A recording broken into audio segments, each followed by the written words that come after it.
Ake nginibingelele bakwethu bese ngiyanitshela ukuthi isukile bafowethu nansi line up konakele kushubile #vote for your favorite TikToker. Yazi ngikhumbula ngesikhathi ku-2024 sisanda kubuya okhozini ngengoma umjolo lo Khuzani featuring Luvi Dubaza. Kwabanye abantu abakhuluma laphana bathela inhlabathi ephalishini. Yintokazi le ewuMamthembu. Kodwa ngikho-ke lapho bese ngiyikhulumela nje. Sanibonani senibingelela. This is No Fire Sobetu TV. I-channel ikhuluma ngezinto nje ey'thinta umaskandi kakhulu nezinto ey'cishe y'sondele nakumaskandi. Lapha kune-post elaphana kuMamthembu wodumo ku-TikTok. Bekunendaba lokhu ikhulunywa nje kuyavotwa, kuvotelwa bani, kunama-live kunxenxwa abantu. So sengithi angiziphi isikhathi-ke ngithi uyi-check-a lento.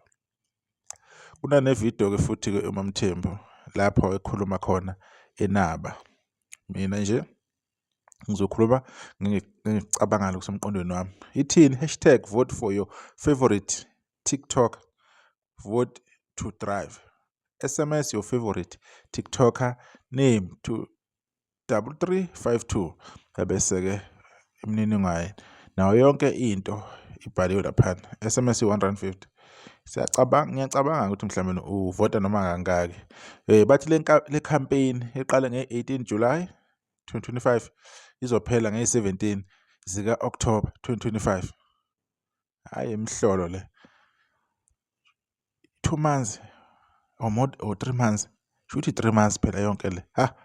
Hhayi kuzobe kudliwa imali impela ama-SMS azobe etholakala. Bathi obani abazovotela? Yini inqwele?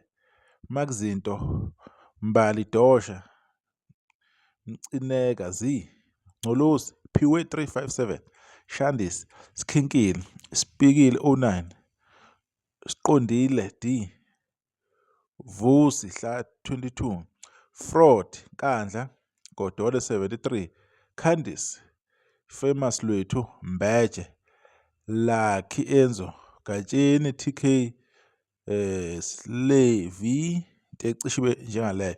Bayabazi-ke abantu bayaba-understand futhi ukuthi obani abantu okuthiwa abavotela. Alright. Inhle-ke lento eyenzakalayo. Mina-ke ngilapha-ke kuma-Blue Nation.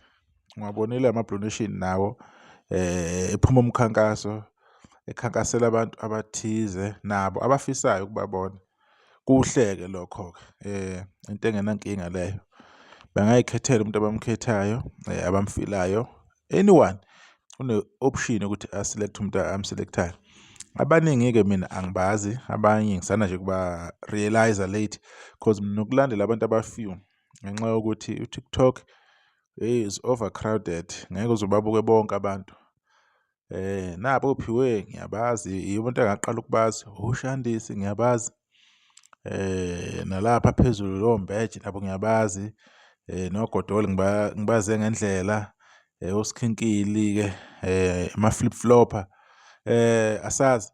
Kodwa-ke laphana umuntu engathi mina mhlawumbe nabantu ukuthi phela abantu phela-ke benza indlela yabo. Ama-Red Nation komele amphamise lo mfowethu okuthiwa i-Fraud yaseNkandla. Usebenzile when it comes to umaskandi ukuphamisa nomsebenzi kaMthandeni. Cha, usebenze kakhulu. Angifuni ukudlala nje ngayo. Le nsizwa beyibheke. Angicabangi ukuthi uwumuntu onodlame. Uwumuntu mhlawumbe onjani njani. Ngalokho esikuvezile online ngiyacabanga ukuthi hayi mhlawumbe umuntu ikhanda lakhe liphansi, umoya wakhe uphansi, umuntu ofocus. Bangamupha nje uthando bemkhombise ngempela le ndoda uphakamisile ngempela umsebenzi wegcoka ama-Elisha. Yibo-ke laba bantu-ke abazovotelwa-ke. Laba abantu akusikhona ukuthi kukhetha amabhinca. No, it's just nje i-campaign evuliwe eqale nge-18 zikaJulayi iyophela ngeyi-17 zika-October kwalonyaka. Khona phela kuMamthembu-ke ikhona yonke imininingwane. Mamthembu wodumo ephejini lakhe. Ngizoyi-eda-ke nevidiyo lapha ekhuluma khona echaza-ke lowo mbiko loyo. Thina sikhona nje ukuthi sizokhuluma ngezinto ey'khona ey'thinta nje umaskandi. Nalapho sizothinta-ke ey'ntweni ey'velayo nje eceleni. Ningasabi, ningamangali manje ukuthi awu sijwayele umaskandi thina, ukhuluma ngani? Ngibona abantu abagxile kumaskandi kule post. Yingakho ngithi hheyi yithi umuntu athi ukusondela kancane. Akuhluphi-ke nokho. Imoto i-Hyundai Grand i10 isilver iyona-ke ekuthiwa-ke izowina-ke. Nisale kahle sodibana kuzayo. Sesizokhuluma ngomunye umsebenzi owenzakala endabeni ngamaskandi. Ngiyabonga ithuba. Sanibonani izingane zakwethu, ngibingelela wonke umuntu indawo ngendawo. Ngeke ngizibale zonke indawo ziningi emhlabeni nje wonkana. Igama lami nginguMamthembu, kulo oqala ukungibona namhlanje othi-ke akazi ukuthi ngingubani. NginguMamthembu wodumo khona la ka-TikTok, kanti-ke from Facebook ngine-page Umthombo Wolwazi noMamthembu. Mamthembu umuntu othanda abantu, uMamthembu umuntu othanda izinto ezikhuthaza abantu, ezigqugquzela abantu, ezimotivate abantu. uMamthembu umuntu ofisela abantu izinto ezinhle, ofisa ukuthi wonke umuntu emhlabeni abe nento enhle. Kuke kwenzeka-ke nakumina ngisengiqala ukuba i-content creator. Ngaqala ngaduma ngavelela. Abaningi bayakwazi lo, ngaduma ngavelela. Kukhona isikhathi la ukuzizwe khona usungathi unamahloni ukugibela itekisi ngenxa yengcindezi noma ye-challenge oyifakelwa abantu abasuke bekulandela, phecelezi ama-fans wethu. Abantu abasifollowayo ey'nkundleni zokuxhumana basuke becabanga ukuthi siyahola ko-TikTok. Hawu, kanti awunayo imoto, ungathi udume kangaka, umkhulu kangaka. Hey, kanti uyabo ziningi izinto ezinhle abalandeli bethu abasifisela zona, kodwa uthola ukuthi ngenxa yamandla asinazo lezo zinto. uMamthembu-ke uthe uyayithanda lento yama-award, kodwa mayeyibuka wabona sengathi akwanele ukuthi umuntu oyi-content creator athole just the award kuphela. Guys, ngizenza i-makeup laphaya, ngayothungisa iroko lami lakanokusho, ngaba muhle, ngaqeda, ngayo enter ukuthi nje cha nami ngifuna ukubukwa, uyabo, bese ngithola nje just i-award engahambi nalutho. Sebevote kangaka abantu egameni lami. Niya understand? uMamthembu wasebuka kukuhle ukuthi ahlele into enkulu. Wow, ekhaya, moto ekhaya, ikoloyi guys, ikoloyi, imoto. Hey, uyazi ukuthi angazi ukuthi ubani ozohamba nale moto. I-Hyundai i-Grand i10 ithengwe cash lapha ya emhlanga ka-Hyundai, right?